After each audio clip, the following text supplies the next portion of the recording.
We at Church of the Lakes believe we are a church on the move as we work toward connecting all to Christ to become healthy in God and courageous in love. For that is our mission. We are connecting all to Christ to become healthy in God and courageous in love. Now, knowing that this doesn't happen without intentionality, we have put an exciting process in place to make this become yours and our reality.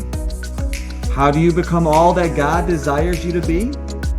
Well, you connect, explore, and serve.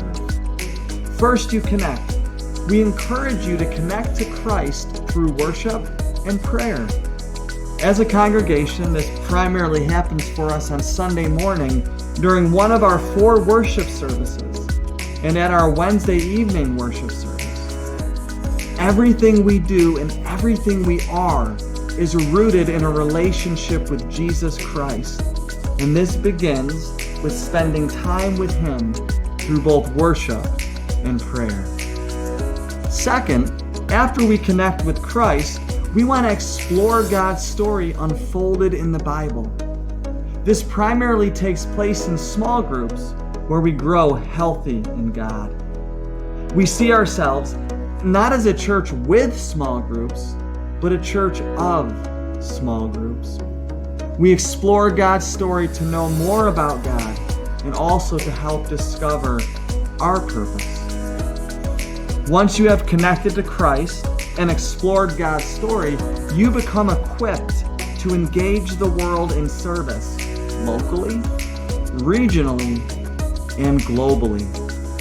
The church is called by Jesus to shine His light, to share His love, with the goal of making God's kingdom in heaven more of a reality here on earth, connecting all to Christ to become healthy in God and courageous in love. We do this again by connecting, exploring, and serving. Now, as you look at this strategy, the inroad to Church of the Lakes may be any one of these 3 areas. The front door for some people may not be a worship service.